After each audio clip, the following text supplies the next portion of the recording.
Na aula de hoje nós vamos aprender sobre Arrow Functions. Arrow Functions são uma forma moderna e compacta de escrever funções. Elas foram introduzidas para simplificar a sintaxe e são muito comuns tanto no JavaScript e no TypeScript atual. Então você pode pensar aqui numa função tradicional como uma frase completa. Vamos botar aqui function, nome função, aqui parâmetro e aqui return valor.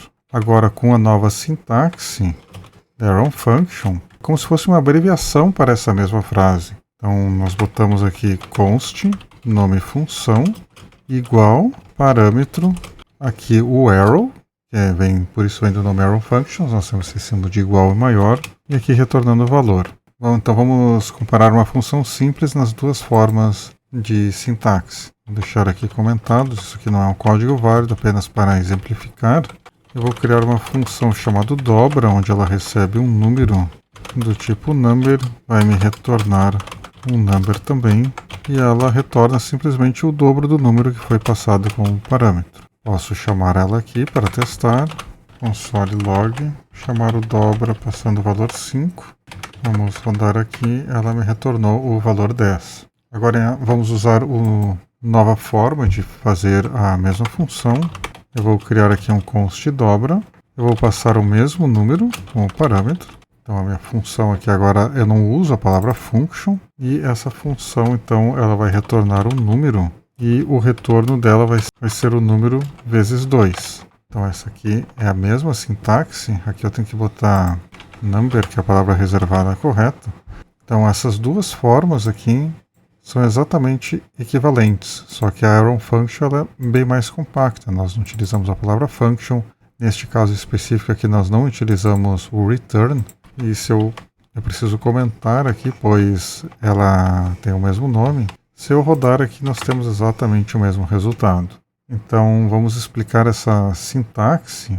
Nós temos a palavra-chave function, então ela é transformada num const. Então o const ele serve para guardar a função, então, a dobra aqui no caso. Os parâmetros continuam exatamente igual, se formos ver número e number. A diferença aqui é que, como nós estamos declarando uma função para uma variável, no caso aqui uma constante, nós temos que botar o símbolo de igual. E nós temos então a Arrow Function que vai englobar o corpo, então nós temos a Arrow Function antes do corpo da função. Então, neste caso específico, também nós não utilizamos a palavra return, pois essa função ela retorna apenas uma única linha de código. Então, nessa situação, é permitido não utilizar o return. Vamos fazer um exemplo de uma Arrow Function sem parâmetros. Vamos usar aquela função saudação. Então, é igual, 2 pontos. E ela vai retornar aqui apenas um console log. Olá, TypeScript. Eu posso chamar aqui minha função saudação. Vamos rodar aqui, ela retorna olá TypeScript. Então, aqui um outro detalhe que eu não mencionei, nós podemos explicitar que uma função não vai retornar um valor utilizando o 2 pontos void. Esse void aqui ele indica então que nada será retornado. É uma palavra-chave reservada, mas é totalmente opcional. Então, para não poluir muito a declaração da função, eu apenas ignoro esse 2 pontos void.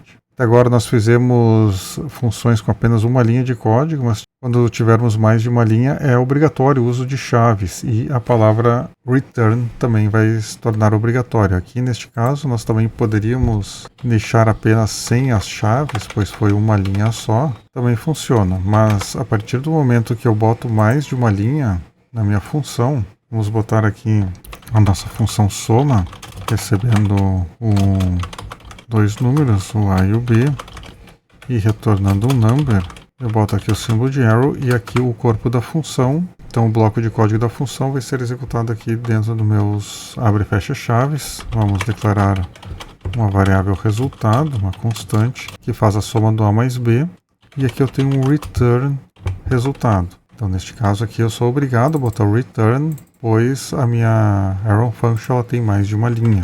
E aqui a chamada é exatamente da mesma forma que nós já vimos utilizando. Eu boto aqui soma 5 e 10 e o resultado vai ser 15 normalmente. Então é uma função uma forma bem mais compacta da gente declarar funções. Uma outra situação aqui, se a gente tiver uma função que tem apenas um parâmetro, esses parênteses aqui eles são opcionais. Então vamos declarar aqui uma função const quadrado que vai receber um x, que é um número qualquer, vai retornar um number.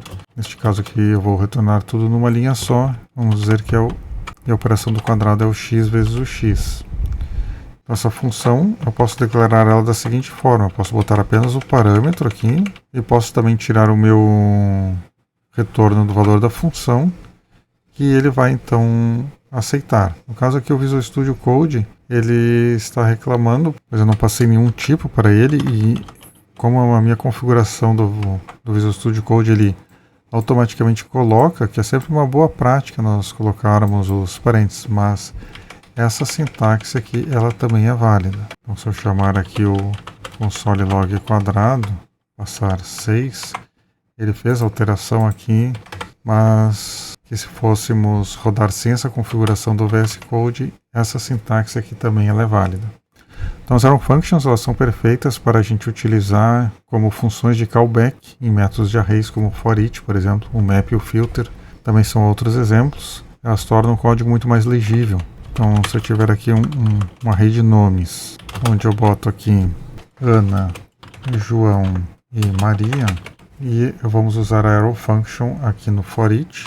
Eu boto vamos botar nomes em vez de nome, nomes.forEach, e aqui para cada nome, que aqui é o meu parâmetro, eu chamo uma arrow function, e dentro da arrow function eu boto o código que eu quero executar. Então boto aqui olá nome. Então veja que neste caso aqui eu também tento deixar sem os parênteses, mas a minha configuração do Visual Studio Code ele procura as melhores práticas, mas esse parênteses aqui também seria opcional. Então, se eu rodar aqui essa função, ele vai exibir olá Ana, olá João e olá Maria. Nós temos também uma outra função do array, vamos aproveitar para estudar um pouco sobre isso. Eu vou criar aqui um array de números 1, 2, 3 e 4. Nós temos a função map. O map ele basicamente cria um novo array aplicando uma função a cada item do array original. Então aqui eu posso chamar um map, dizendo que para cada elemento ali do meu array de números, eu quero que ele retorne o quadrado desse elemento. Então, nvzn. Posso montar aqui um console log quadrados e vamos ver aqui o resultado. Ele vai mostrar 1, 4, 9 16. Ele pegou cada elemento aqui do array e foi multiplicando por ele mesmo para obter o quadrado. Então, isso aqui é uma outra forma de nós utilizarmos as arrow functions. Um outro exemplo seria com o filtro de elementos do array 10, 15 e 20. Vou mudar aqui os valores e eu quero criar uma função que retorne os números maiores que 10. Então eu posso utilizar a arrow function dentro do meu método filter dos arrays, que faz a filtragem dos elementos. Então aqui eu boto para cada elemento do meu array, aqui, que é o meu parâmetro, na minha função, eu quero que retorne apenas os que são elementos maiores do que 10. Então se eu botar aqui um console log maiores do que 10, executar, ele vai retornar então apenas o 15 e o 20, que é o que atende a essa expressão aqui, n maior que 10. Então nós vimos ali o for each, que nós já tínhamos estudado, que ele percorre cada elemento e vai executar algo e não retorna o array. Já a função map que nós vimos, ela percorre e retorna um novo array, transformando aquele array original. E esse filter aqui, ele percorre e retorna um array filtrado.